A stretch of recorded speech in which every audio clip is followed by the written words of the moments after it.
Broadcast Row for the now generation. And now a special presentation from Broadcast Row. Broadcasting live from the greatest city in the world. Wake up. It's time, people, for your morning online gathering. Hosted by Mardel. It's the Wrestling Morning Show. And it starts now.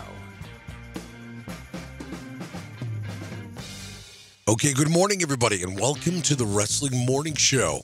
It's Mardel, your host. Thank you for joining us on this 13th of September, 2017. The number is 844-627-3352. That's the call line and the text line.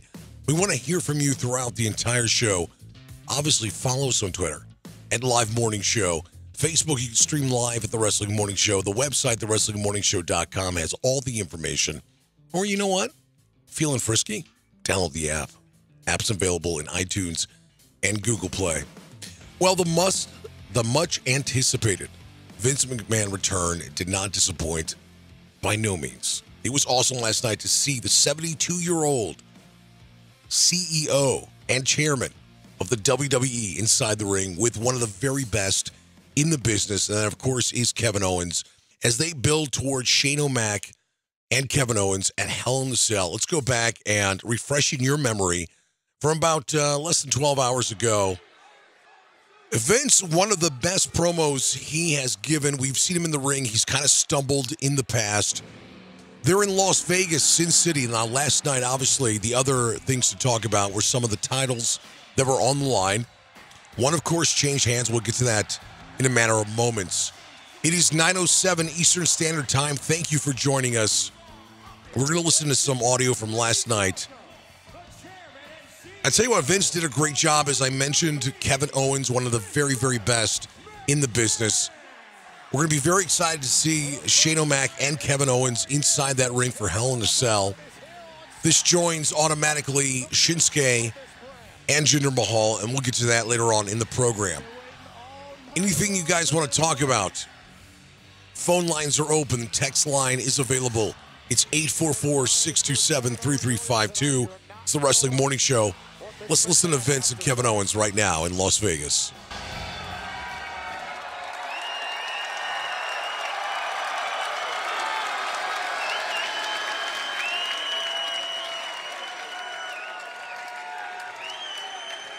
Hello, Vince. You don't mind if I call you Vince, do you? Man, I gotta tell you, this is a first for me. Getting to stand in the ring with the chairman and CEO of WWE. You know, now I get to feel what every WWE superstar before me has felt. And that's, you're intimidated. I don't feel intimidated, Kevin. I feel more like nauseated. Now, Kevin, let me get this straight. Last week you come out here, you disparage the McMahon name, you make heinous, derogatory comments. Shane McMahon got in your face and jumped you, didn't he? Yeah, he did. He was all over you. That apparently earlier tonight, someone said to me that, well, you didn't fight back because you respected authority. That's right. You didn't fight back because you couldn't. You didn't fight back because Shane McMahon was beating your ass.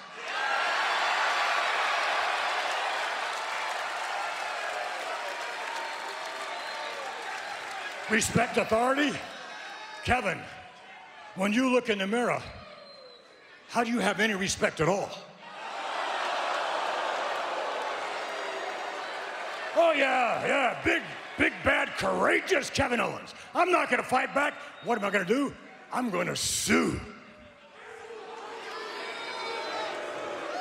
I'm going to sue every McMahon family member. I'm going to sue WWE. I'm going to sue the board of directors. And if I could, I'd sue every single individual in the WWE universe, right? All because you think you've got the upper hand, all because you want that power, don't you? Well, let me give you a little hint as to what happens if you file that lawsuit. The moment you do, I'm personally going to be on the phone to your attorney. Hopefully you're there and I'm on speakerphone, because when you file the lawsuit, you will hear these words. Kevin Owens, you're fired!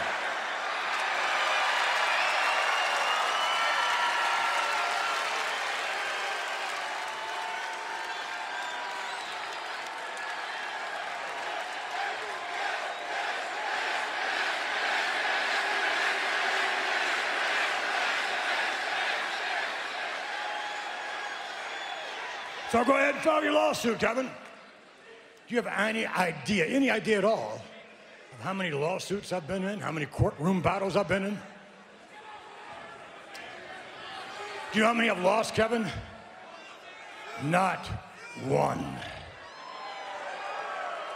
You see, for better or for worse, the laws of this land are written for people like me. There's a B associated with my name, and that B is billionaire. By the time this lawsuit ever gets to court, it won't be next year, it won't be the following year, it may not be 10 years from now. Who knows when it's going to be? By the time that lawsuit gets to court, there's going to be a B next to your name. Bankrupt. So, Kevin, go ahead and file your little lawsuit and see what happens. Your son Shane put his hands on me. Do you understand that? He put his hands on me. I get that. For which I suspended him. I suspended Shane for not so much putting his hands on you. I suspended Shane because he didn't finish the job.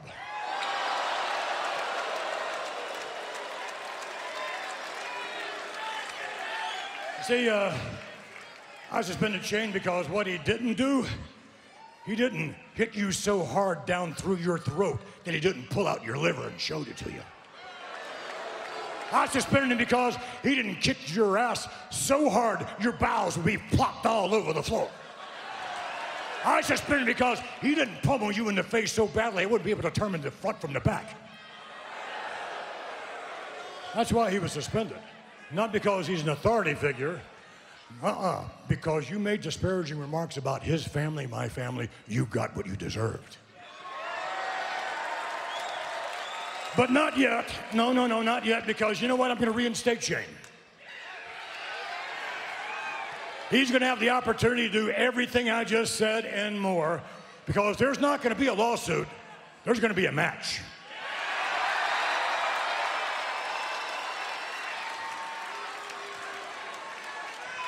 And that match will be Kevin Owens versus Shane McMahon. But it'll be inside Hell in the Cell.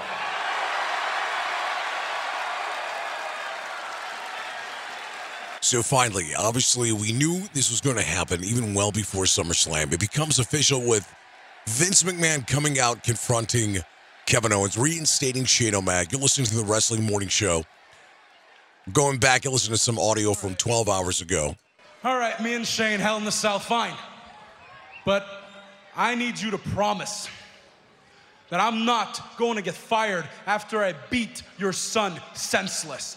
I need you to give me your word that if provoked, I can beat a McMahon senseless. You got my word.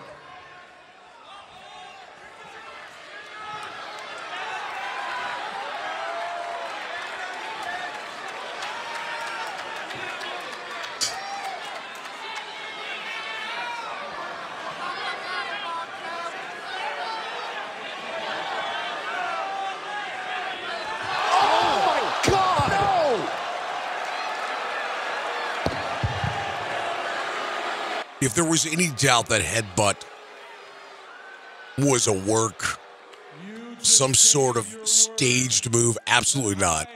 I've watched it over and over. It was pretty awesome. And of course, immediately we see some color from Vince.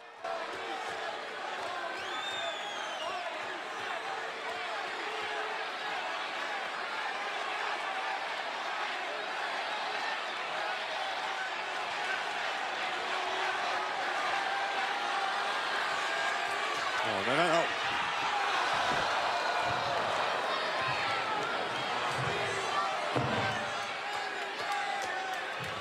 Mr. McMahon needs help.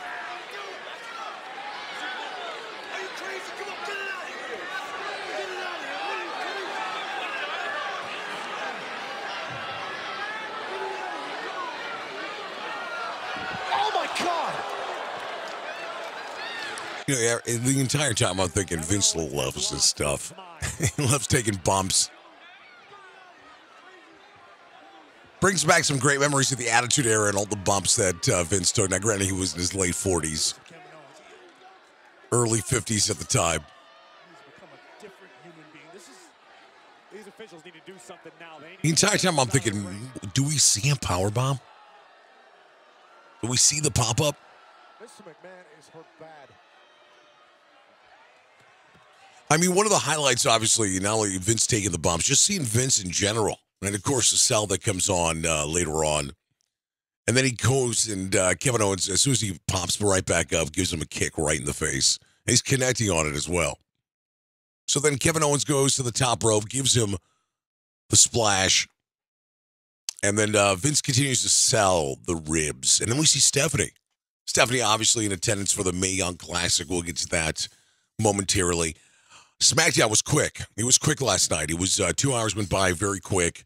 It was headlined not only with the return of Vince McMahon, but more importantly, actually, no, there really wasn't anything more important than that. But there was 3 title matches last night. Kicked off with AJ Styles and Ty Dillinger. This was the U.S. Open Challenge. We knew this from last week. Where AJ, the face, is he getting over as the face? I think so. Crowd's really starting to accept that aspect of him. Of course, some of the hardcore fans, maybe not, but any incarnation of AJ Styles we love are the very best in the business, and you know that. So there's a whole bunch of combinations that are going on. This is actually a very good match. Ty Dillinger is excellent at what he does. Has not really getting the best opportunities, but a lot of these NXT guys get lost in the shuffle. And believe me, we'll be talking about Bobby Roode coming up in the show. Speaking of people getting lost in the shuffle. So several combinations of offense and attacks and moves, maneuvers and such. And Ty looked very good. Ty goes for the tiebreaker. Styles kicks out. Great kick out by Styles, by the way. AJ applies the calf crusher. Ty taps out. That's pretty much how it ends. A great moment for Ty. Goes one-on-one with arguably one of the very best in the world. That's Mr. AJ Styles. Now, Corbin comes out. Attacks both men. And then Baron says, you know what? Next week, that U.S. Open Challenge, that's me. That's mine. So this is kind of what we expected for Hell in the Cell with Baron Corbin and AJ Styles. AJ Styles is a gentleman who does not need that title. We often say that. Some people obviously do to get over. Or some people are just wasted like The Miz, who has the title and doesn't even have a match for No Mercy in his hometown of Hollywood, California. So Baron Corbin, AJ Styles, that's going to be next week on SmackDown Live. I believe something will occur. No, not a title change, but some sort of shenanigans will take place. I still believe this will be the match at Hell in the Cell as they christen the new Little Caesars Arena, which I believed opened either last week or maybe it's opening. It's going on right now with Kid Rock as the opening act. And it should be something else, though, because I believe there's an entire entertainment complex around Detroit. Thinking about going myself. I'll let you guys know. So now we move on to Rusev, who kind of proclaims backstage that he kind of lost that killer instinct. And he really has. It's kind of been lost in the shuffle. Obviously, a couple weeks ago, those rumored reports of him wanting his release. Him and Lana really have not been together or associated together in a very long time. He's now going back to look for the crush. That's what he's saying. Now, one thing I always find fantastic, obviously, is the Maharaja. Before we get to that, it's 9:20 Eastern Standard Time. The phone number is 844-627-3352. That's 844-627-3352. I want to take your calls, take your text messages. It's the same number. Hopefully you guys are streaming from Twitter or Facebook or thewrestlingmorningshow.com. And don't forget about the app that you could download. Make it easy as you are on the go, no matter where you're at. Download the app on iTunes and Google Play. And, of course, when this show is over, in almost 2 hours, it goes on demand into podcast form, which is available in iTunes, Google Play, Spreaker, Stitcher, SoundCloud, YouTube, and iHeartRadio. Pretty much everywhere. I've had a fascination for over 100 days with the Maharaja. First of all, it's Jinder Mahal. It's Jinder Mahal. He's our champion. Yes, our champion. The WWE champion. I went with it. Why not? Let's go with it. Let's go with it. It was something different. It was an entire summer of surprises and shock and awe. And Jinder is still the champion. And I enjoy it. Why not? Something different. And we talked about this several times on the show. They just add layers to everything. Now the Singh brothers are aligned with him. At 1 second, it was the great Khali. The carpet inside the ring. The graphics as he walks out, rolls out like a carpet. The expensive suits. Let's go back. This is kind of a humorous take as he tries to build for Hell in the Cell. And we don't see Nakamura, which was a little disappointing, but here we go. Even subtle chance of the Maharaja. The next challenger for my WWE Championship, the artist Shinsuke Nakamura.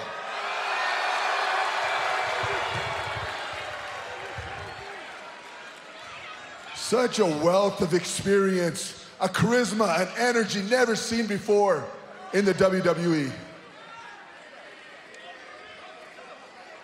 My preparation is not only physical, it is mental. How do I know what the artist is going to be thinking? I get inside of his head.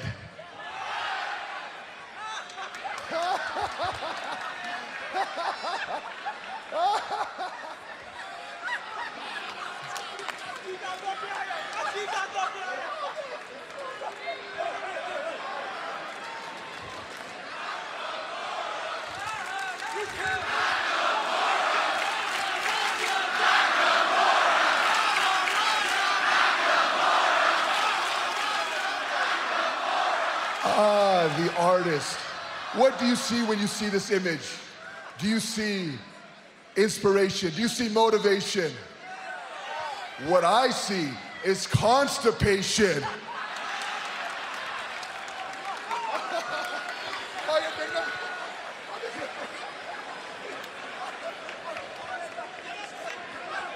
The artist looks like he's about to sculpt a masterpiece, but he forgot to learn the most important phrase in the English language.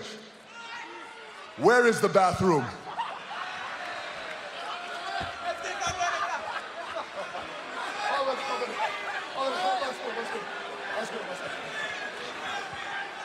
And then there's this one.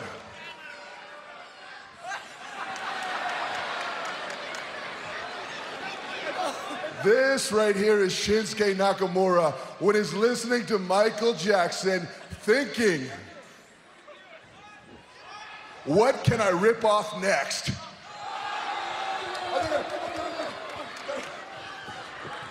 I'm digging this side of Jinder. The Singh brothers are, they're taking it to a whole new level now. They're just having fun out there. By the way, I'm excited about the whole comedy aspect of Jinder. Something different we have not seen in a while. The far too familiar face of Shinsuke Nakamura. When somebody yells out, Godzilla!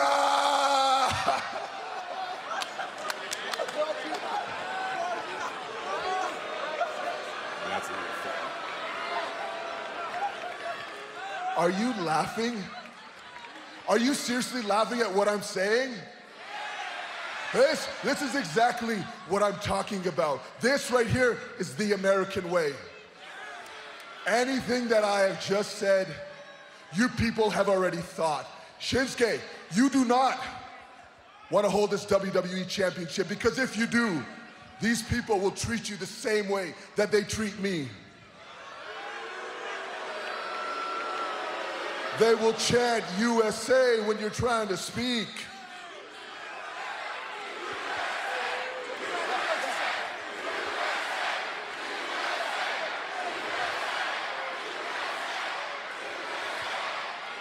They will say, you can't speak English, nor do you care to learn English. They will say that your eyes are different, your skin's different, your hair's different. They will tell you, you look like Pikachu is having a seizure. This is actually probably the best promo they've ever done. Singh brothers are just making fun of Nakamura. It's awesome. I advise you to walk away. It will not be worth it, Shinsuke. It will not be worth the suffering you feel when you face the modern-day Maharaja.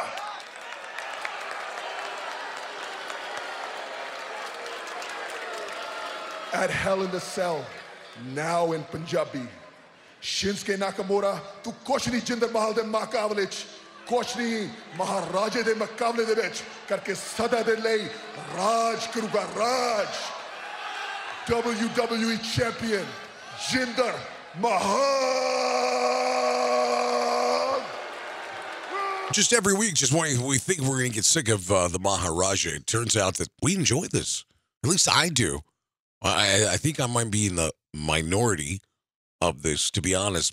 Every week it's something different. Obviously, his promos have gotten redundant. Not this one. This is the best. Singh brothers and him making fun of Nakamura. There's no Nakamura appearance, unfortunately. And it just continues on with just these different layers, different elements of Jinder Mahal. I enjoy it.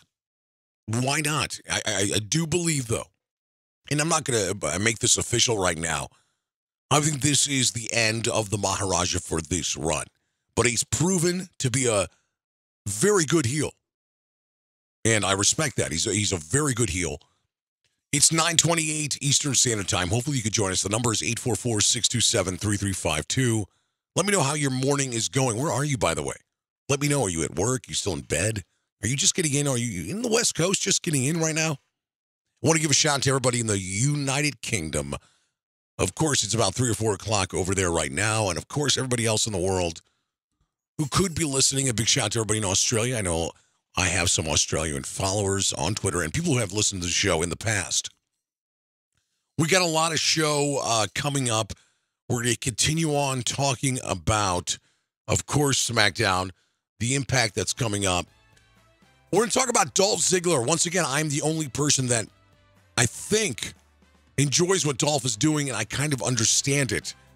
Where has Bobby Roode been? I'll never forget when somebody on Twitter goes, be patient, and guess what? I've exhausted my patience with this Bobby Roode situation. Where is he? He's getting lost in the shuffle. So many more things to talk about, including a title change occurred last night. We'll be right back. Live on Broadcast Row, it's the Wrestling Morning Show. The Wrestling Morning Show with Mardel. Live on Broadcast Row. It's nothing like when you hear Bad Street USA coming back.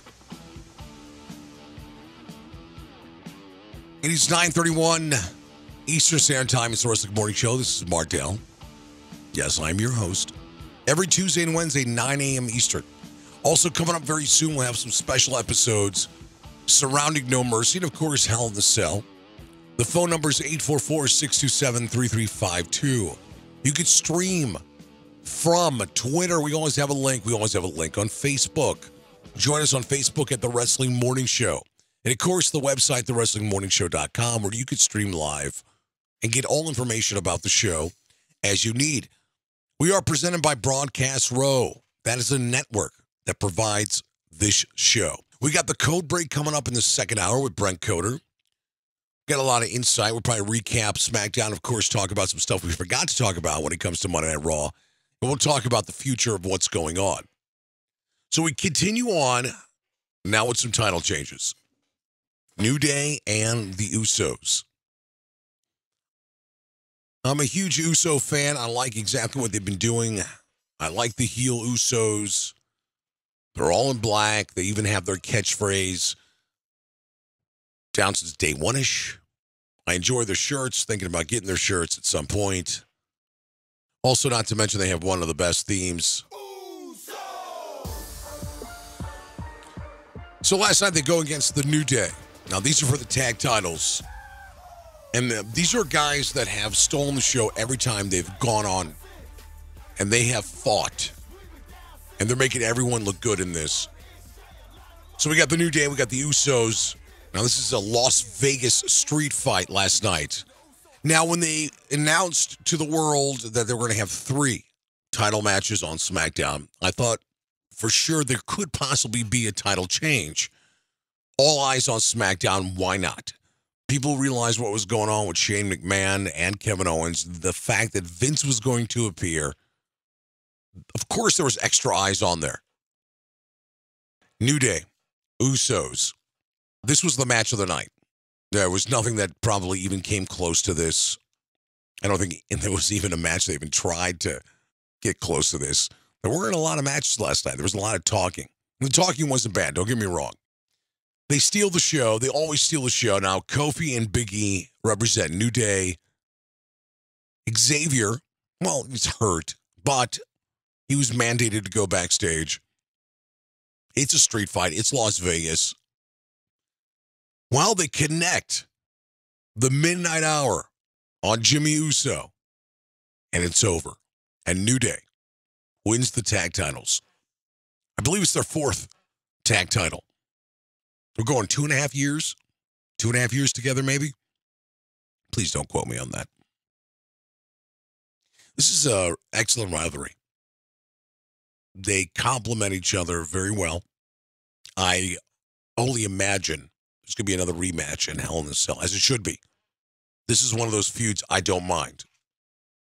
Compared to Cesaro, Sheamus versus the Hardys, that exhausted us the entire summer. It was exhausting.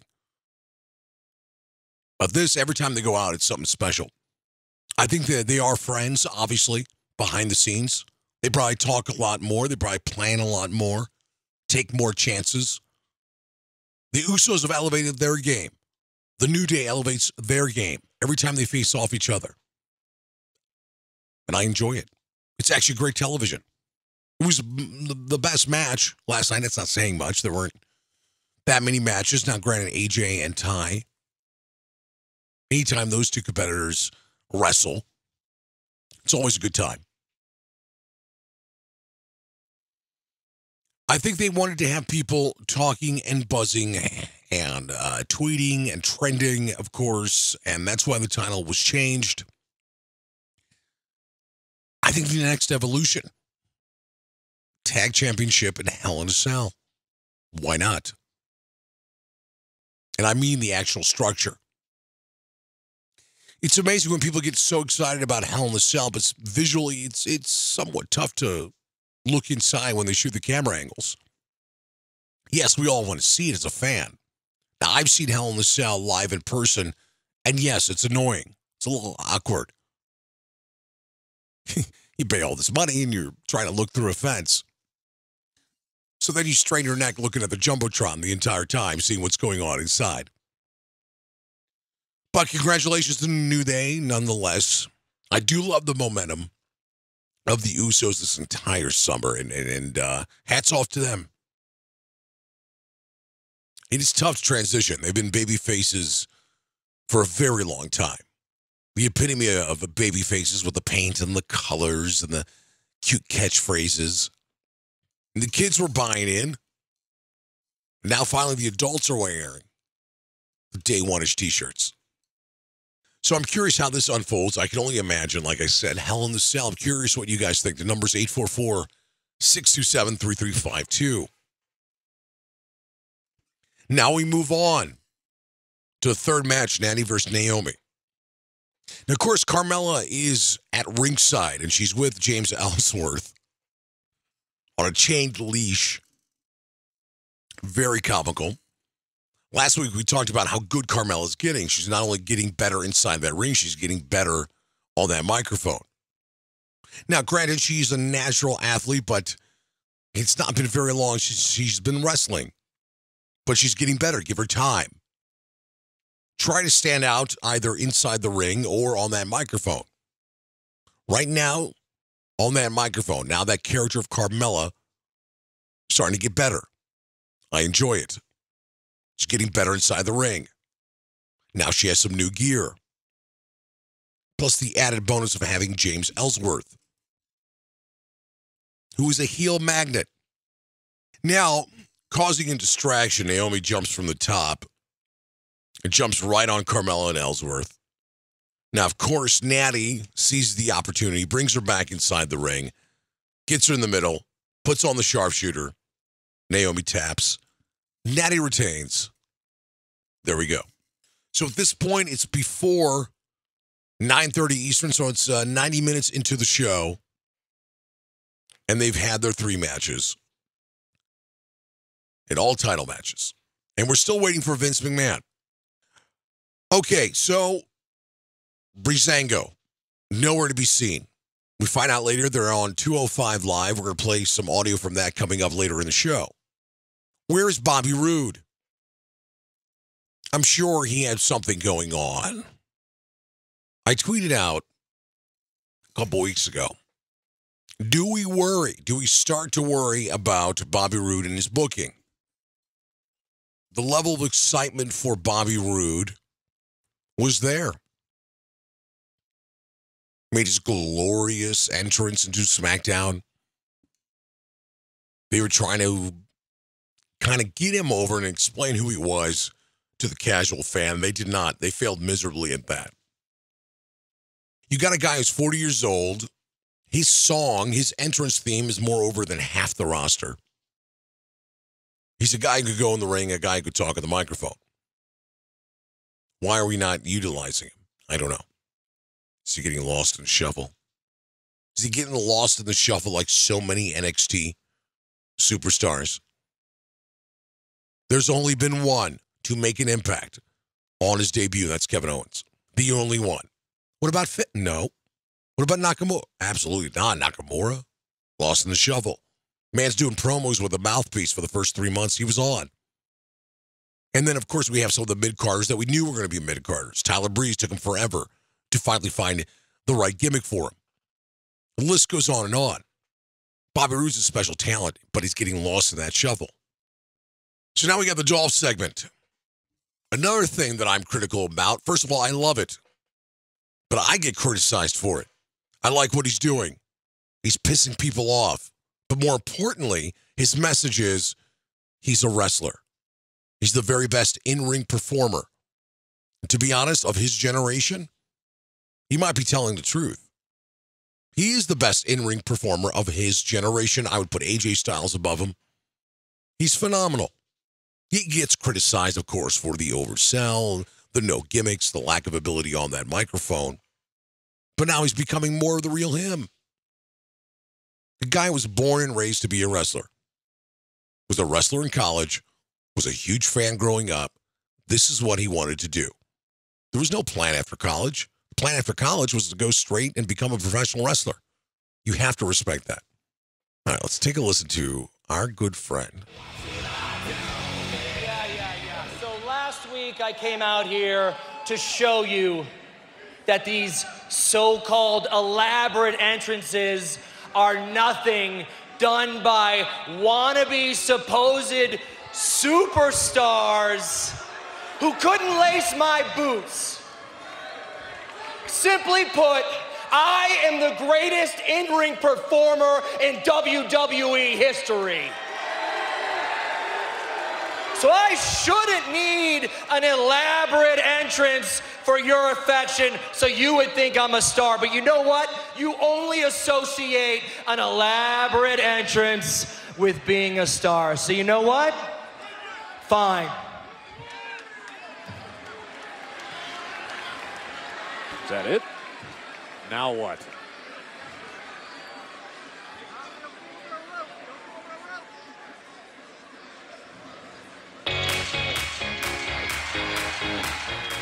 Hey, I gotta give respect to Dolph. He mimics these situations very good. Now, obviously, comes out as Bailey. And crowd actually, I think it's kind of funny. Shoots a little bit more on that microphone. Does something. Comes out as the Ultimate Warrior. And does, once again, a very good imitation of it. Now, mind you, Dana Warrior is in the building, because we later see her for the Mae Young Classic. This is seriously getting ridiculous. You think? I'm assuming he asked for permission to do this or out of respect. But granted, if there was ever a situation where somebody mimics, this is a good mimic to do.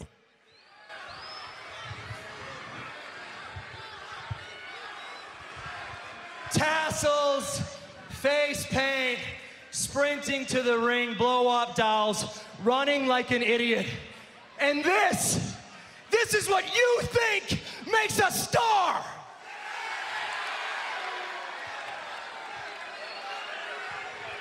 Anyone can do what I just did, anyone!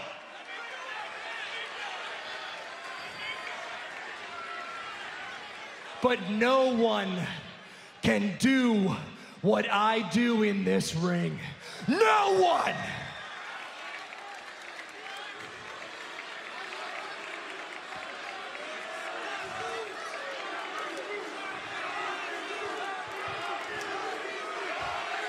And each and every one of you couldn't care less. Now guess what? I couldn't care less about you.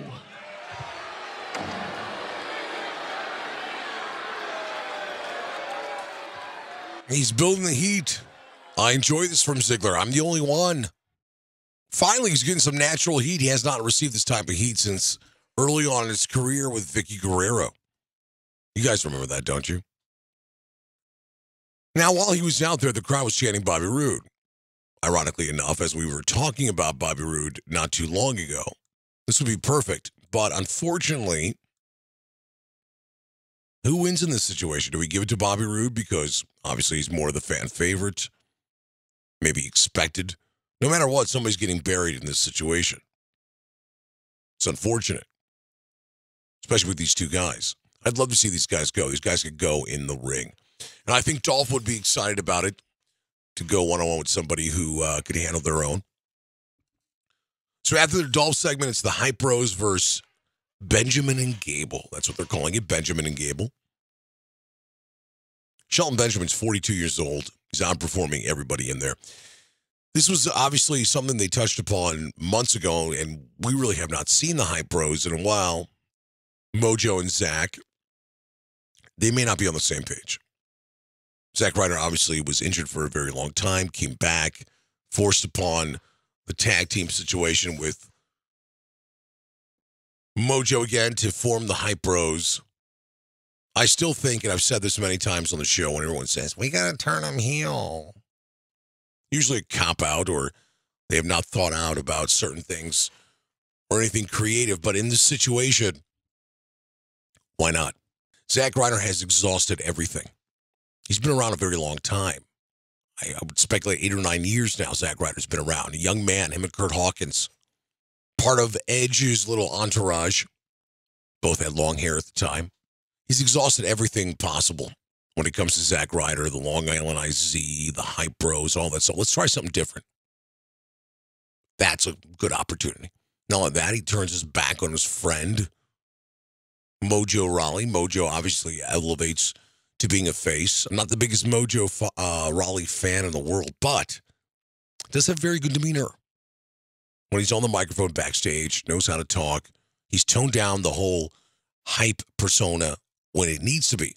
So obviously someone's either spoken to him or he's smart enough to realize that. All right, it's 9:47 Eastern Standard Time. Now, that last segment obviously was when Vince and Kevin Owens faced off each other last night. We're going to come back, take a small break, and we're going to talk about the Mae Young Classic that occurred. We find Breezango on 205 Live. We're going to talk about Kairi Sane and her future and the big announcement that she has coming up.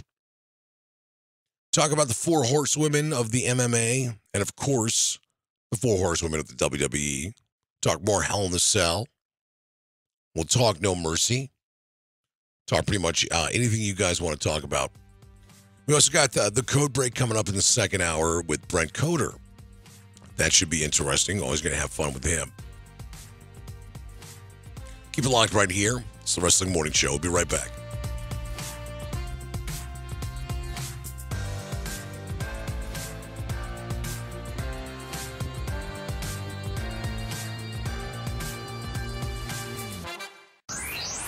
Live on Broadcast Row, it's the Wrestling Morning Show.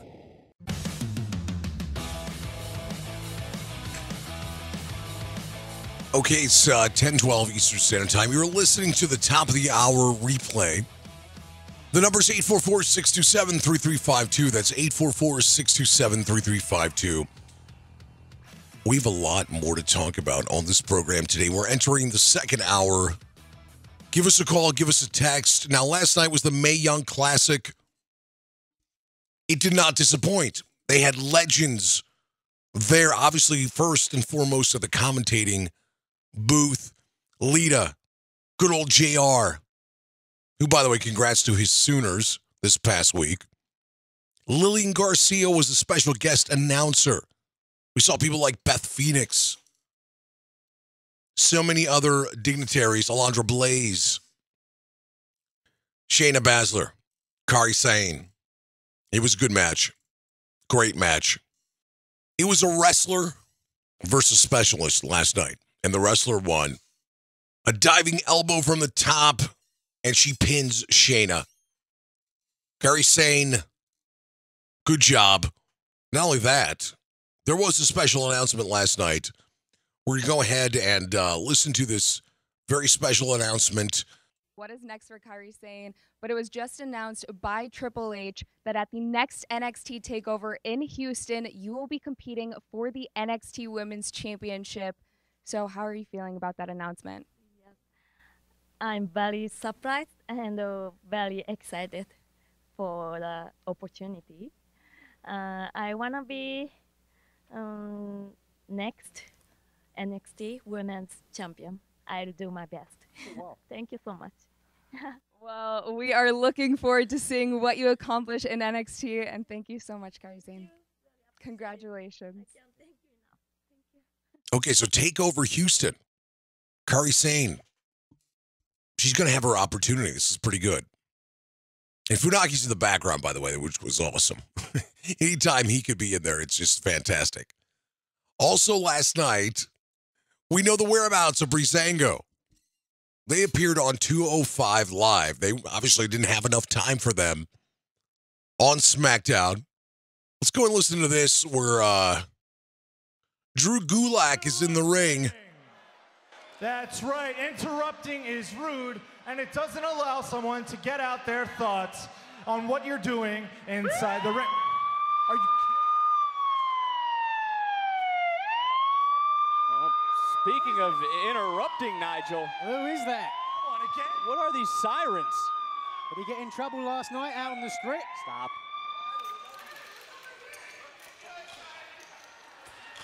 Oh! And a nice reaction for these guys. What a treat we have, Nigel. We got a tip that someone was doing a little impersonating. I think his alias is Captain Underpants. I'm not Captain Underpants. I don't even know who that is. I'm not Captain Underpants. Well, if you're not a captain, we're gonna treat you like the perp you are.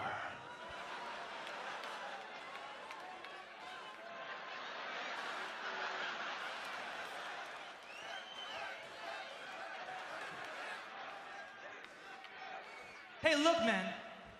We're normally on SmackDown Live. But we got so many complaints about a fashion felon over here on 205 Live. We had no choice but to come over here and look for someone walking around in little tiny underpants. Do you know him? mean, hey, look, man. We like underpants. Yeah, we like them. Boxers? Yeah. Briefs? Oh, yeah. Boxer briefs? Yeah. Thongs? Yeah. G-strings? Yeah. Depends? What? You know what? What? But these, they're too much. Those are disgusting. You disgusting freak. All right, you're not even cops. I don't have time for this. Excuse me. Thank you. Whoa, whoa, whoa, whoa!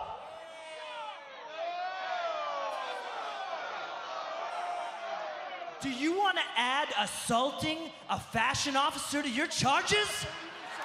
Do you? Book him, Dango! What? Now what he's doing, he's going to put the cuffs on you. We're going to take you downtown a little bit. I'm going to read you your rights, all right? Give him your hand. Stop! No, this is no! What are you doing? You have the right to remain stylish. Anything you wear can and will be seen in a mirror. You have the right to a fashion consultant. If you can't afford one, hey, freeze! He's resisting arrest as well. Freeze! Now, this would have been perfect on SmackDown. Very funny. It was courtesy of the WWE on YouTube. A nice clip of the Fashion Police arresting Drew Gulak, who I love Drew Gulak, by the way. Out of these guys on 205, I think he has a lot of potential. He's very good inside the ring, and of course, he can hold his own on the microphone. Kind of that all-American heel, if you will. Traditional, to say the least. We have a lot of show coming up left. We got the code break coming up in a matter of moments. We've recapped SmackDown Live, a lot of things that took place last night. Obviously, the big story is Vince McMahon. Vince McMahon and Kevin Owens. And the old man still got it. Came into the ring, gave one of his better promos in years. We also had 3 title matches last night. AJ and Ty. AJ goes over. Natty goes over. New Day and the Usos, and the New Day are the new tag team champions. Congratulations to them. This feud continues on, by the way. This feud will continue on as we have less than a month left for Hell in a Cell in Detroit, the Little Caesars Arena. I'm excited for Hell in a Cell thus far. The matches that we know they're going to take place. Jinder and Shinsuke. Shane and Kevin Owens. We also got No Mercy. That's less than 2 weeks. They got one more show left. The go-home show this Monday. That card is pretty stacked. The problem I have with it, where is The Miz? This cannot be the second pay-per-view in a row that The Miz does not defend the prestigious, the historic Intercontinental Championship. Could they put something together in the final week? Sure. But it's going to mean nothing. No Mercy, as it stands right now, Brock and Braun, the headliner. John Cena, Roman Reigns. The much anticipated Cena and Roman Reigns. That has been stealing the headlines, stealing the show for the last couple of weeks. Dean and Seth versus Cesaro and Sheamus for the tag titles.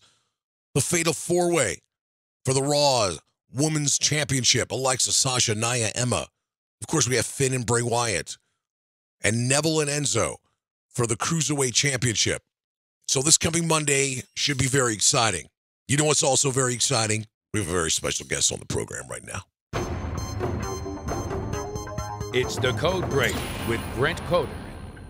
All right, Brent Coder joins us for the Code Break. Coder, what's up, my man? What's going on, Mardel? Good morning. Good morning to you. Thank you for joining us on the program. The number is 844-627-3352. We're joined by Coder for the Code Break. Follow him at CodeRock874. I'll tell you what, you are the biggest Kevin Owens fan I know. How awesome was it last night to have Kevin Owens, who probably never thought he'd have the opportunity to be inside the ring with the great Vince McMahon. He's inside the ring with Vince McMahon. 72-year-old Vince McMahon inside the ring with Kevin Owens, going pound for pound on that microphone. Not only that, he has the ability to hurt Vince McMahon. And what a sell by Vince McMahon. and a way to build this rivalry between Kevin Owens and Shane O'Mac. Give me your thoughts about what happened last night with KO and Vincent Kennedy McMahon. Well, I absolutely loved the show last night. I mean, carried by Kevin Owens throughout the show. It really was the Kevin Owens show last night, with, kicking off the program, several promos in between, and then just an awesome ending to SmackDown. And kudos to Vince McMahon. I mean, I haven't seen anybody be able to stand toe-to-toe with Kevin Owens in a while, promo on promo. And he looked great. He's still got it. And, obviously still able to take a couple bumps. He took a couple brutal ones. I mean, off the top rope, and Kevin Owens isn't a small guy for a 72-year-old. So I was impressed by Vince McMahon, and I'm always impressed by Kevin Owens. You know that. I thought his promo was he had me rolling from the very start of SmackDown last night, talking about firing Sami Zayn and getting rid of fashion files and just doing whatever he could to bring heat. And it worked. It was great. I had other aspirations. I really wanted to see him come out with all his lawyers suited up and, take over the show for some time as the Kevin Owens show. I was really hoping that's what might go down. But I think what we got was really good. I love the attack on Vince McMahon that only goes to further the feud, obviously, with Shane, and really bring some heat to the storyline. So I thought overall it was a great show, and, obviously Kevin Owens was the centerpiece all night, so I love that. The added touch was we see Stephanie, the concern from Stephanie who comes out there. She was obviously in attendance for the Mae Young Classic, but it was awesome. I mean, from everything, from Aiden English auditioning to have the theme song for the Kevin Owens show, from him threatening to fire Sami Zayn, like you said, getting rid of the fashion files. I mean, truly, SmackDown is the Kevin Owens show, regardless, especially when AJ's kind of a face. But, yeah, Kevin Owens, phenomenal. He got to go. I'm sure this was a childhood dream of his to go toe-to-toe with Vince McMahon. And it's set. Hell in the Cell, kind of a bad secret. We just didn't know how it was going to get there. Obviously, it was severe indications during the build-up for SummerSlam between him and AJ. And finally, it's announced. It's official. It's in the books. They will go one-on-one, Shane O'Mac and KO. It was great. All eyes were on SmackDown last night. Not only was Vince McMahon there, and of course that was worth watching regardless, they had 3 title matches. I didn't think anything was going to change last night, but it did.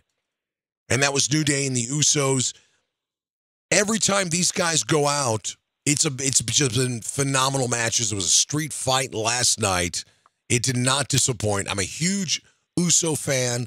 I love the Usos. I love what they're doing. I love the gimmick change. I love the fact they're working as heels. I love that they're giving effort on their promos. I love their new song, as you know. And they dropped the titles last night to New Day. And I tell you what, the crowd, yes, they cheered, but there were some people out there that were kind of like, eh. So I believe this feud will continue in Hell in a Cell. And this is a feud I don't mind watching. Were you surprised at all that these titles dropped last night on television? I really didn't expect to see the titles drop. Obviously, this has been just an epic rivalry between these two. The Usos and New Day have gone. I think they've done every type of match to this point, and if they haven't, I'm willing to see more because every one of these matches has been stellar.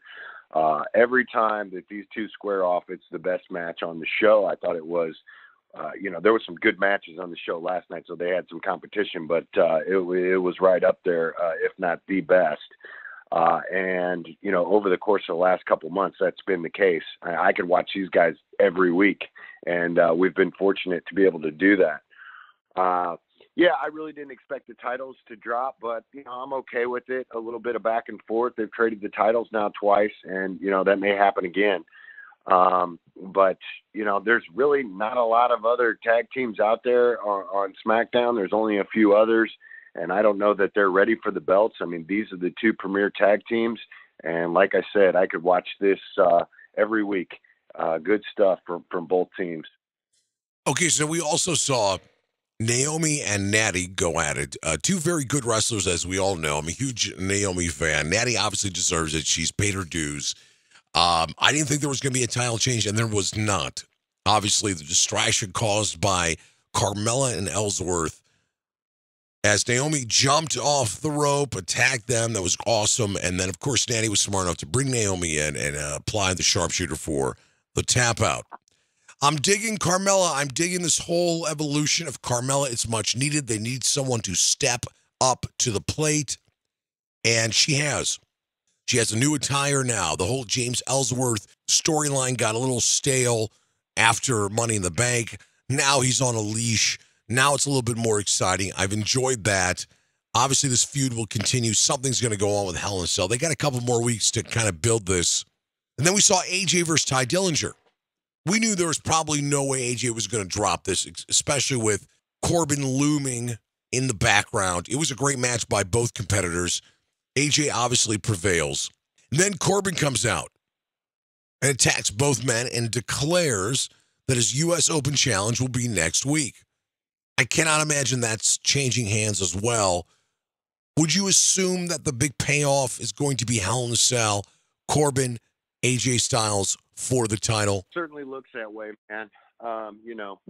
Not a match I care to see. Obviously, I'm not a huge Corbin fan, but I will give Corbin credit for last night. It's the type of stuff he needs to be doing. Coming out, getting involved in the match, tossing AJ into the front row, giving him the end of days right on the outside of the ring. The only thing he did wrong was grab the microphone. He just seems to I don't know. He's just not good there. I thought he just said, guess what? Next week, I'll be your opponent. I think he had an opportunity to really bury him. He should have grabbed him by his neck and said, your title's mine or whatever. Just really needs to come with his character, I think, a little more over the top than he has been. But I thought it was the right move for him last night. He needs to get the motor going again after getting buried. So, by Xena, and just had a bad past month. So this is, I think, something to get him restarted here, and obviously a great matchup with AJ for him. We'll see what comes of that. I don't expect titles to change hands, but he certainly needs to get going again. I thought last night was a step in the right direction for him, at least. Ty Dillinger, another guy that I'm not a big fan of. I think his gimmick's cheesy. Just not a fan of anything about the guy. He's a decent wrestler, but I'll give him credit last night. I thought he put on a great match. One thing that was a little weird to me is, we've just seen this from Jason Jordan the last couple weeks on Raw, and I felt like we were just getting the same thing type of match where, you've got a young guy against an established wrestler in AJ Styles, the handshake at the end, and obviously trying to put over these younger guys, which is okay. But, we did just see that on Raw the last couple of weeks with Jason Jordan versus Xena, and then Reigns this week. So I thought it was a little odd to do that here. But nonetheless, Dillinger looked great, and I think it was the right move for Corbin in the end of the night. Well, no, Ty Dillinger could wrestle. He could definitely wrestle. He went toe-to-toe with AJ Styles. His gimmick, okay, the 10's got him over. 10 is actually something that people identify him with, which is fine. It wasn't the right time for him, but it got to showcase him with AJ for a long match. And there was no way AJ was dropping it last night. So one thing that I thoroughly enjoyed was Jinder Mahal last night giving a promo inside the ring. And it was a different side of Jinder. It was jokes. The Singh brothers were making fun of Nakamura. There were chants of the Maharaja. There were chants of Nakamura Maharaja. So I enjoyed this last night. But there was no Nakamura last night, though. And not that you want to have somebody who's a little bit weak on the microphone like Jinder go up against somebody who's not very good at all on the microphone like Nakamura. It does no good to really battle mic on mic, promo on promo. But I really like this different type of Jinder Mahal last night. I know you're not a fan of the Maharaja, But would you give me a little something on that? Well, yeah. My perspective is this was the worst part of the show. Oh, God. It was meant to be funny. Here's the deal, man. They ran out of stuff for the Maharaja. His gimmick's over. It's run its course. They're out of stuff. When they're out of stuff, they start things at the wall. And that's what we got last night. We got an attempt at humor, which was, poorly done at best. This was maybe a C- part of the show.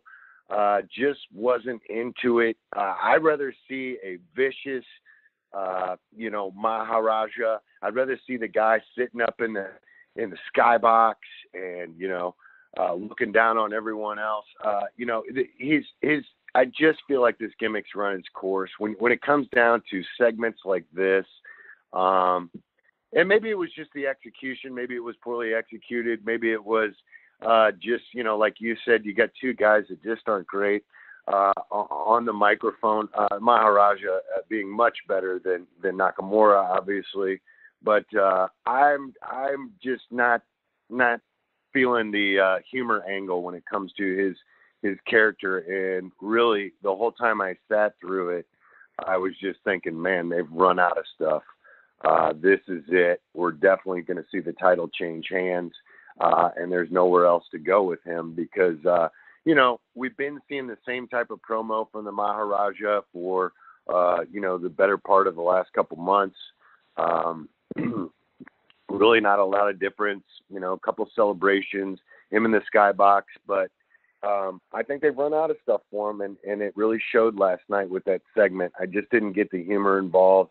The crowd, I think, was bored by it, and that's why we got the chance. So, yeah, I know you probably loved it, but I wasn't feeling it, man. Okay, we've seen every week of the Maharaja, yes, as the villainous heel, the tough champion, and of course, his tone and his voice and talking about the 1.3 billion people. And of course, now he represents all of Asia. This was something different last night. I enjoyed it. I liked it. It was something different. Once again, you're protecting the fact that Nakamura really cannot speak on the microphone, which is fine. He does his talking inside the ring. And it wasn't so much the Maharaja doing the comedy as much as the Singh brothers were. Tell me you did not laugh when they were making fun of Nakamura and his little dances and his little quirks about him. I thought it was very funny last night. It was something different. I enjoy the Maharaja. Now, the only thing I will agree with you, this could be the end of the run, and I'm not ready to put this on wax yet, but I think Hell in a Cell, this could come to an end. But what I have not thought out is what next for Nakamura. This may be a situation where this now will be their second situation together on a pay-per-view. Do they make it a third just to kill time up until Survivor Series? I don't know. We'll find out about that coming up. We saw Rusev backstage. He's got to find more of that killer instinct. All right, now a topic that has divided Twitter. Okay, it hasn't divided Twitter, but it's been a landslide that people are upset. They don't like the gimmick of Dolph Ziggler. I'm loving this. I'm loving the fact that he does not have a care in the world. He has nothing to lose. He is simply stating the truth. He is the best in-ring performer of all time. Now, I don't believe that, but of his generation, he may have a solid case. He's reminding people what he does best, and that's perform inside that ring. Now, granted, we have not seen him perform inside that ring in months, but nonetheless, he imitates the Ultimate Warrior. We find out Dana Warrior's actually there last night for the Mae Young Classic. I like what he's doing. He's pissing people off. He's bringing attention to him. Now, some of the gimmicks are long-winded. Yes, I get that. But then he always comes back either before the gimmick starts or after his little imitations of certain wrestlers, and he proves a point. He speaks his mind. I'm digging it. He's grabbing heat. And more importantly, some people might be thinking, okay, what's he going to do next? That's how I look at it. I look at it as a guy that I invested my time with for the last 8 years, and now he's doing something. I'm going all in with Dolph Ziggler. Give me your thoughts for this following week with Dolph Ziggler. I just feel like we're watching a guy in the middle of a midlife crisis or something. I mean, it's really come to this. I'll tell you what I did enjoy. Because I wasn't so much into the Warrior and the stuff that happened later in the show, but I loved when he came out as Shane McMahon in the middle of Kevin Owens' promo. Yes, I wasn't expecting that, and I thought that was fun. The other, pre-programmed stuff that he did, the going back and changing into another character and coming out after he was Bailey, then he's Ultimate Warrior. I just, we saw it last week. It's not funny. I guess it's meant to just piss people off, but I didn't hear any sort of reaction. The crowd doesn't care. They're cheering for the character because they think it's fun, but I don't think it does any good for Dolph Ziggler. To go out there and state that you're great in the ring or the best performer of all time, I don't know that I would agree with that. He's certainly great in the ring. He's maybe one of the best sellers of all time. But as far as overall performer, of our generation, I don't think that's, maybe top 10 for me. But, I'm a fan. It's not like I hate Dolph Ziggler or anything like this. It just feels like we're witnessing a midlife crisis for a wrestler who doesn't know what to do. I really was hoping, and it may still go this way, that we see him turn into this gimmick killer where he starts going after these people that actually have these cheesy gimmicks that he has a problem with. That, to me, is a stronger angle here. It's going to bring him even more heat to go and destroy people that the fans love and, make fun of their gimmicks in that sense. I hope that's where this is going. I think that would be very strong for him. But this may just be something he does. He comes out and complains for a few weeks and then goes back to being Dolph Ziggler. And I don't think a guy who has no gimmick and is just supposed to be a great wrestler gets over. We've seen it happen 100 times, Tell me that there wasn't good chemistry. I enjoyed the chemistry between, just even though it happened for 2 seconds. I love that little back and forth with Kevin Owens and Dolph. I'm thinking to myself, that wouldn't be the worst thing if these guys were together. Let's move on from that. That's also, by the way, a great Twitter poll question. Is Dolph Ziggler going through a midlife crisis? Something that we have not seen in forever, and we're going to talk about them for exactly 5 seconds, is the Hype Bros. They took on the new tag team of Benjamin and Gable. I cannot wait for this explosion of the Hype Bros just to kind of see Zack Ryder in a different direction. I've been saying a long time, and I hate when people say this, but in this case, he justifies it.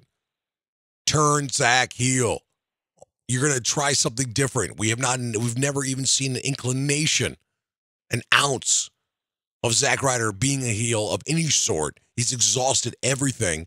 He has nothing else in the tank as Zack Ryder, the Long Island IZ, the woo-woo-woo. More importantly, you put more of a spotlight on Mojo, who takes a back seat. We're going to move on from that. We're not even going to discuss that. Okay, so what we're going to discuss right now, though, where's Bobby Roode? Where's Bobby Roode? We want to know where Bobby Roode is. And I'll tell you what, we talked about this a couple weeks ago, and for people on Twitter, I don't have time to go back on Twitter and see the tweet that I put out, but I mentioned how Bobby Roode's not getting utilized and how he's going to be another NXT call-up that's going to get lost in the shuffle, and we've seen it all the time. And someone had the audacity to say, be patient, man. Be patient. And you can't be patient because we've seen what's happened. How long has it been since SummerSlam now? Well, granted, it's less than a month, but still. Where is Bobby Roode? He's going to get lost in the shuffle again. More importantly, they have not done a good job of establishing who this guy is. What is he? What is he? What is Bobby Roode to these casual fans? We're running out of time here with Bobby Roode. It's going to take forever now. I thought maybe Ziggler and Bobby Roode. That would be great to see. But where is Bobby Roode? Do you know? Have you found him? I don't know, man. We didn't see him last week. We didn't see him this week after, they, promoted him being on the show and, taking SmackDown to the next level and all these things, with his first couple of squash matches. We never got established as a heel or a face. Just nothing, man. It's almost embarrassing. he needed to come out and immediately inject himself into a major feud with either KO, if he's going to be a face, or with AJ, or Ziggler, or somebody. And it just didn't happen. They've almost got to restart at this point because, without seeing him perform in the ring, the casual fan doesn't know what the hell's going on. Obviously, we get it. We're behind him, or we're fans, those that are marks and have followed the guy's career or understand where he comes from. But for everybody else, it's almost, I don't know, man. I'm just blown away. It's the same thing that happened to Mike and Maria. They were on fire. Where are they?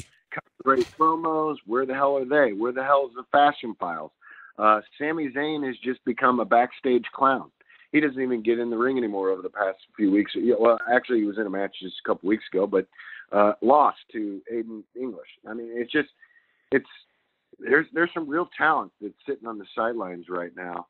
And for that reason, I'm not interested in seeing the Hype Bros. I'd rather see some of these guys in the back that we haven't seen in weeks out there in the ring. But we're not getting that. So I'm not sure what's going on. Obviously, it's a shorter show than Raw, so there's less storylines that can be developed. But certainly doing a disservice to some very talented people in the back that were pushed and then now pulled back so far that they have to be restarted. Yeah, I would agree. And we also, no Fashion Files last night, no Sami Zayn. Well, we obviously saw Sami Zayn when him and KO were together, but, not inside the ring. He really has no storyline. Mike and Maria, they've disappeared.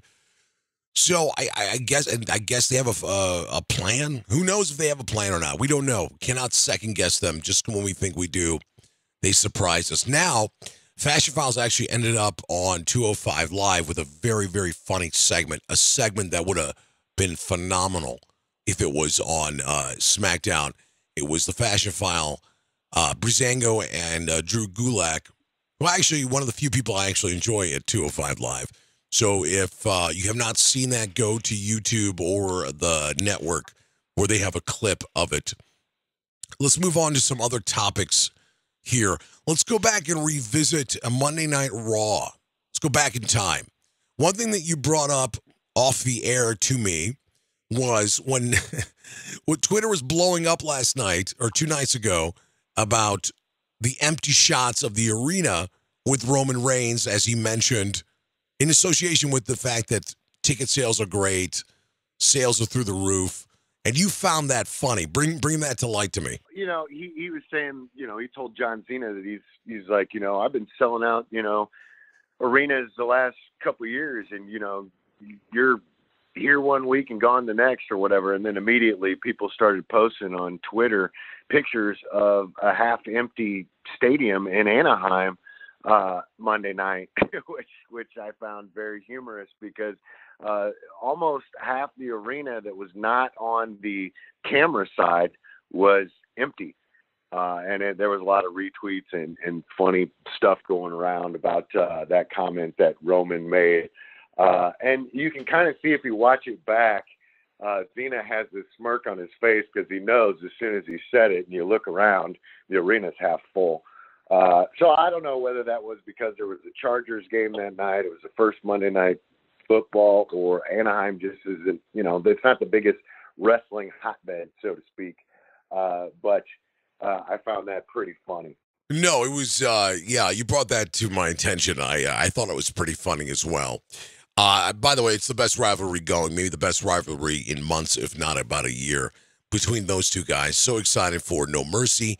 Also, we're going to keep you posted about our special No Mercy show. This will probably be an afternoon or a night edition for some of the fans out there who do not have a chance to listen live to this show in the morning. By the way, on demand, always on iTunes, Google Play, Spreaker, Stitcher, SoundCloud, YouTube, iHeartRadio, and more information of all information on thewrestlingmorningshow.com. We are with Coder right now for the Code Break. You can follow him at Code Rock 874. All right, Coder, it's time once again where we go through some of the Twitter poll questions from last night.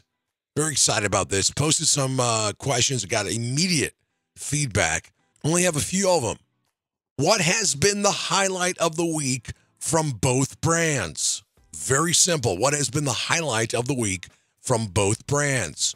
Your options are the Brock-Braun feud, Cena-Roman promos, Vince KO segment, or New Day and the Usos. I'm going to go with KO and Vince here. I thought that was the best segment of the week. Obviously, we don't get to see Vince McMahon very often, and every time we do, something big happens. And last night, to watch him take bumps, as a 70-plus-year-old man, he looked great on the microphone, almost, as he did back in the day. And one of the best promos I've seen him cut in a long time. And it was good. I think they said it had been 4 years since he had been on SmackDown. Right. So that was cool to see him back. I don't know that we've ever even seen him in the ring with Kevin Owens. Kevin Owens, the whole show last night I thought was excellent. And the best part of the week for me. 67% Vince and KO segment, 20% Cena and Roman promo, 6% Brock and Braun, and 7% New Day and the Usos. Interesting. All right, great finals for the Mae Young Classic.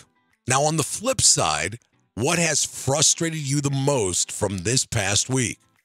So, what has frustrated you the most from this past week? The Miz, no IC challenger yet. No Fashion Files, Ziggler's segment, or the Usos losing the titles. Those are your four options.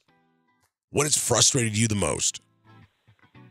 Oh, man, all of those things have frustrated me the most. Well, being a huge Miz fan, I'm going to go with the no IC challenger yet, because this would be 2 pay-per-views in a row. It's just not acceptable for one of your top performers, the best heel in the game, for my money, him and Kevin. So, I'm going to go with Miz here.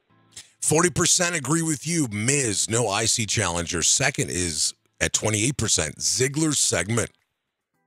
So that's what people were frustrated with. Those last 2 polls generated a lot of buzz last night when I posted them. This one got a good response, not great, but this is a question that you proposed. I thought it was a very good question, so I put it on last night. Is Braun Strowman's push, build, success, and now over in a short span the best we have ever seen? Braun Strowman's push, build, success, and now over in a short span, is this the best we've ever seen? Your options are yes, no, too soon to tell.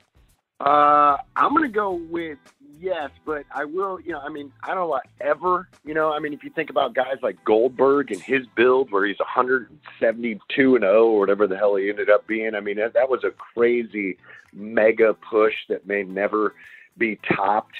And that all happened pretty quickly for him. But Braun, certainly of the last, recent memory, has had one of the biggest mega pushes and quickly gotten over in a long time and built to be a monster that we're going to see for a very long time for a young guy. So I'm going to go with yes, but a bit of a caveat there. Okay, 55% said yes. 28% said too soon to tell. 17% said no. Goldberg is the only person I could think of besides Braun Strowman. Now, you proposed this question. Now you're trying to bury the question live on air. So thank you. All right. I got to go back and do some research and see how long that run was for Goldberg from the beginning of the build up until him winning the title. So I'm curious about that. But yeah, Braun, now remember he got hurt too over the summer for just a couple weeks, bounced back in a couple months, really. So that was exciting. Love watching the Braun Strowman situation. Love the whole feud. No mercy. I can't remember. Trying to think if there was a bigger buildup. I tell you what, you know what I was excited for? I was excited for Money in the Bank. And it was great, first of all, being there. But, I think No Mercy could supersede that. And, granted, you can't compare, the first ever female ladder match plus the ladder match that all the men were in that were superstars. This one, this is No Mercy. There's 6 matches. And 2 of them, this could be a pay-per-view with 2 matches, and this would be exciting. Cena, Roman, Brock, Braun. Boom. There you go. Those were our Twitter poll questions from last night. And I got to remind myself, if not this weekend, then definitely on Monday night, is Dolph Ziggler going through a midlife crisis? That is a great question. We're going to have to ask that. We are almost 10 days away from No Mercy. I'm excited for it. Is there one other thing you want to cover that we forgot to cover in the last couple of days? I thought both shows were pretty good this week. Yeah, they were. I think, SmackDown's been kind of lame over the last couple weeks, and certainly a much better show last night, which they needed. I loved it, man. It was a great week of wrestling. I enjoyed both shows. The only disappointments are, obviously Roode and where is he, and the Miz's IC challenger who doesn't exist yet, and all the things you went over in your poll, I think, have been a bit frustrating. But overall, I think we got to see a great week of wrestling. I'm really excited for No Mercy. Like you said, there could be 2 matches, and I'd be fine with it. But we're going to get to see a great pay-per-view. And I tell you, Hell in a Cell is really shaping up to be a good one as well. So excited about wrestling over the next month or so. Is there any thought in your mind, real quick, that on purpose they do not book The Miz? He comes out, shoots a legendary promo either at the Staples Center or the next night on Raw, stating the fact this is 2 pay-per-views in a row, stating the fact that he's in his hometown of Los Angeles, California, and maybe this could finally be a great angle for him to go against a major star. And this is just crazy, delusional wrestling talk. Any chance, or you think we'll see The Miz somehow, some way on the card for No Mercy? Well, I think we'll see him on the card somehow, some way. Unfortunately, it might be like a 6-man tag team with, the Hardy Boys against the Miztourage or something to that effect. I'm hoping that's not what we get. I hope we do get a one-on-one match. I'd love to see the match I thought we were going to get a few weeks ago with Jason Jordan getting a shot at the IC title. He certainly looked well in the last couple of weeks, and I could see Angle giving him a title shot against The Miz getting upset about that, stuff like that could totally go down. I don't think you can leave him off the card, LA, Hollywood, that's his scene. He's got to be involved in some way. Just for the Angle to leave him off on such a big pay-per-view in the right situation for him, I think would be a mistake. And we got to see him kind of come out and cut one of those epic promos after he got, put on the pre-show match at the last pay-per-view. So I think we've already seen that angle to a certain degree. And it really didn't send him into the title, picture. We just got more of the same, unfortunately, after his promo. So I don't know, man. I'm really hoping we get an IC match. I think there's still a match or 2 to be announced, and hopefully that's one of them. Personally, I think it's too late. I'm not going to care about it. I mean, I'm not going to. What are they going to do? They're going to force us on the go-home show to put a match for the IC title just to have the. Come on. I'd rather have no IC match than force us to see The Miz versus Jason Jordan with no build, or even Jeff Hardy. Now, if this was 3 or 4 weeks out and that was the opponent, I'd be happy with it. I'm a little frustrated with this whole situation, but that might be something we could talk about on Twitter for the entire week. At this time, we got to go, my friend. Thank you so much for a very solid week, okay? All right, brother. I'll talk to you next week, man. Thank you, Coder. It's the Code Break with Brent Coder. It's always great to talk to Coder every time he's on the program. So I appreciate his insight and his ideas. We don't always agree, but at least we're on the same path. We just want a great quality show because we love wrestling. So you can follow Coder at CodeRock874.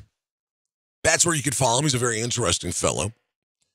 We got 3 minutes to the top of the hour. 3 minutes till 11 a.m. Eastern Standard Time. We covered a lot of stuff that went on in the world of wrestling. I want to thank everybody who's been listening to the program live.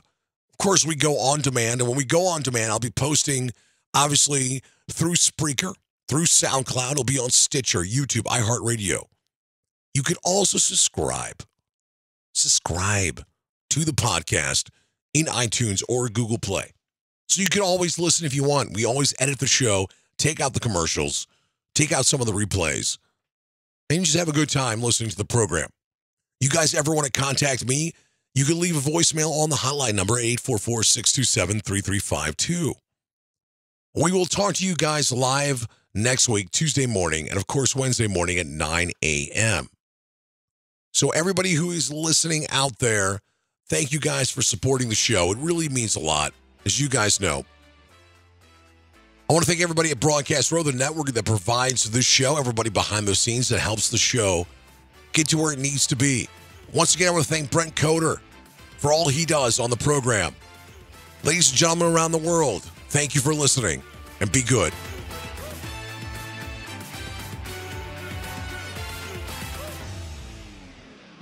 The Wrestling Morning Show with Mardel, live on Broadcast Row.